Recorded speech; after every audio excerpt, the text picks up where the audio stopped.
So hello everyone, मैं हूँ शुद्धात्म जैन, आपका अपना प्यारा एम स्टॉक वाला। तो वैसे तो मैं स्टॉक्स की बात करता हूँ, एनालिसिस और ट्रेडिंग, एनालिसिस बताता हूँ जिससे हम ट्रेडिंग और इन्वेस्टिंग करते हैं। बट आज मैं ईटीएफ के बारे में बात करूँगा। So what are ETF and why you should invest in them, what are the fundamentals and technical factors which one should consider while investing in these ETFs। तो बेसिकली ETF क्या होता है? ETFs are the exchange traded funds, जिसका ये मतलब होता है कि आप फिजिकल सिल्वर या गोल्ड नहीं खरीद रहे हैं, आप उनकी अंडरलाइंग वैल्यू पे कुछ बास्केट बनाया हुआ सिक्योरिटी खरीद रहे हैं, विच इज़ ईटीएफ। इनकी भी वैल्यू उसी सिल्वर और गोल्ड से डिराइव होती है, जो कि कमोडिटीज़ हैं, जिनकी वैल्यू डिराइव होती है डिमांड और सप्लाई गेम से। Also silver and golds and other commodities are listed on NSE. They are not on NSE but on MCX. They are listed on London Stock Exchange and other exchanges as well। तो इनकी values वहाँ से derive होती हैं। तो हमें एक provision provide किया गया है, जब हम सिल्वर फिजिकली ना खरीद के डायरेक्टली ईटीएफ्स में इन्वेस्ट कर सकते हैं। तो let's come to the next topic, why invest in silver through ETFs.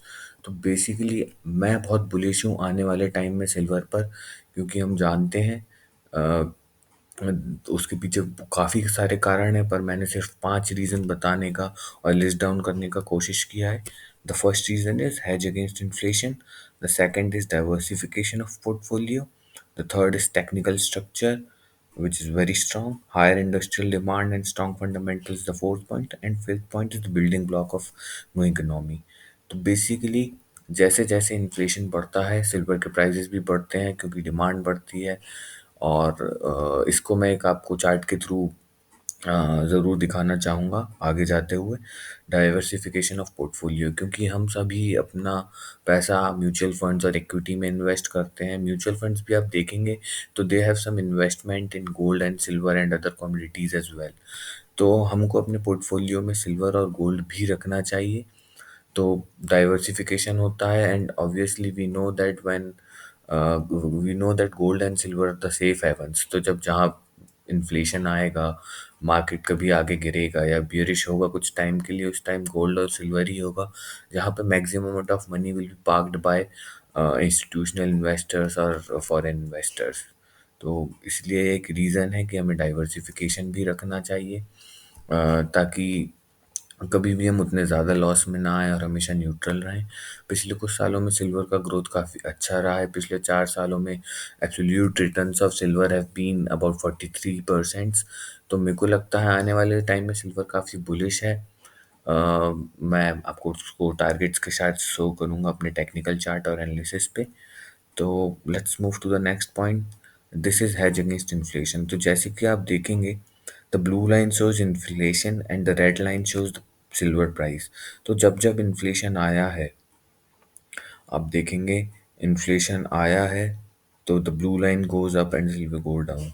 तो इसी तरीके से जब इन्फ्लेशन आता है, सिल्वर भी जा ऊपर जाता है। तो the more the inflation the silver prices are more, and hence क्योंकि इक्विटी में उतना पैसा नहीं रहेगा इन्फ्लेशन के टाइम, और लोग सिल्वर खरीदेंगे, सेफ हेवन और गोल्ड एंड सिल्वर में इन्वेस्ट करेंगे, हेंस सिल्वर और गोल्ड के प्राइसेस बढ़ेंगे। तो इन्फ्लेशन के time people try to park their money in safe havens which are gold and silver, and hence यहाँ पे आप चार्ट पे भी देख सकते हैं कि जैसे जैसे इन्फ्लेशन आया है, सिल्वर के प्राइसेस भी ऊपर गए हैं।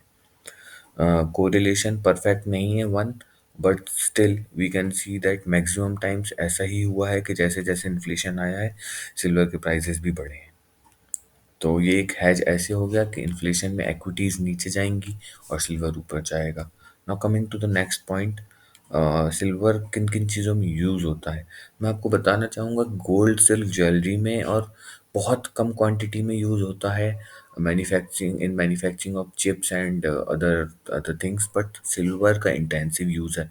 Even the EV thing which is coming now days, we can see there's a lot of requirement of silver, and hence यहाँ पे हम देख सकते हैं ग्राफ में easily that consumption of silver for renewable energy, the value in crores is 19,500। Industrial and electronics के लिए सबसे ज़्यादा सिल्वर का कंजम्पशन है, which is 79,000 crore. And jewellery में तो है ही, और investment purpose direct mutual fund and other investment. तो सिल्वर की बैकिंग गोल्ड से ज़्यादा अच्छी क्यों है? क्योंकि ये फंडामेंटली स्ट्रांग है। इसका नीड अदर चीज़ों में भी बहुत ज़्यादा है। ईवी इंजन आप देखेंगे, जब इंजन बनते हैं तो उसमें भी सिल्वर का यूज़ होता है। जब सेमीकंडक्टर्स की चिप्स बनती हैं उसमें भी सिल्वर का काफ़ी ज़्यादा और काफ़ी हद तक यूज़ होता है। ईवी के अदर मटेरियल्स और पार्ट में भी सिल्वर का यूज़ होता है। तो सिल्वर ऑल इन ऑल एक ऐसी चीज़ है जिसका डिमांड भी काफ़ी ज़्यादा है as compare to gold, and काफ़ी अंडर वैल्यूड भी है at this point of time. जैसे कि हम देख सकते हैं कॉपर, कॉपर का भी इसी तरीके का कुछ सीन है।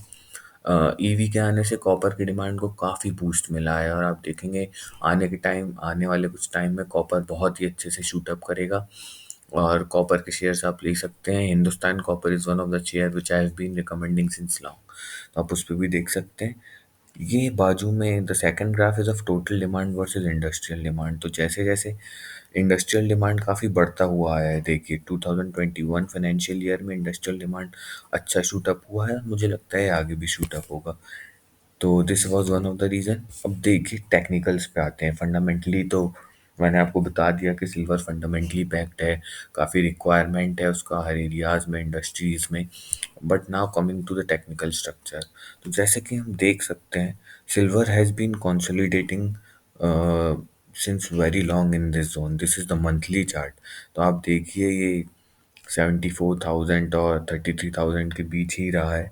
अभी आप देख सकते हैं रिसेंटली ये फ्लैग एंड पोल पैटर्न बना रहा है। This is the pole and this is the flag. तो आप इसको हर डिप पे खरीद सकते हैं 58,000 तक की। मुझे लगता है कि अगर स्टॉक मार्केट गिरता है तो सिल्वर आपको 53 और 53 या 50 में भी मिल सकता है। तो आप हर डिप पे खरीद के चलिए। लेकिन मेरे को अभी ऐसा लगता है कि अभी सिल्वर बुलिश है, तो आप सिल्वर हर डिप पे खरीद के चल सकते हैं। आप ईटीएफ में इन्वेस्ट कर सकते हैं। तो अगर 58,000 पे भी सिल्वर आता है तो वहाँ पे काफ़ी स्ट्रॉन्ग सपोर्ट है। आप देख सकते हैं 0.618 जोन है फिबोनाकी का, जो कि काफ़ी स्ट्रॉन्ग सपोर्ट माना जाता है। तो वहाँ से रिवर्सल के काफ़ी चांस है। मुझे तो लगता है यहीं से रिवर्स कर जाएगा। मेरे टारगेट्स सिल्वर के यहाँ से आने वाले टाइम में 74,000 और 99,300, which is close to 1 lakh. तो मेरे को लगता है कि सिल्वर कुछ आने वाले टाइम में 1 लाख रुपए को आराम से टच कर सकता है। इसीलिए मैं ईटीएफ में इन्वेस्ट करने में काफ़ी ज़्यादा इंटरेस्ट शो कर रहा हूँ, और मैं चाहूँगा कि आप भी अपने एनालिसिस के बाद अपने पोर्टफोलियो में डाइवर्सिफिकेशन रखिए और सिल्वर में इन्वेस्ट कीजिए। सो ये थे मेरे कुछ पॉइंट्स सिल्वर पे इन्वेस्टिंग के लिए, और हमें सिल्वर ईटीएफ्स क्यों लेना चाहिए। अगर आपको इसके बाद भी कोई डाउट है तो you are free to ask in comments. You can comment on my video which I am going to post soon.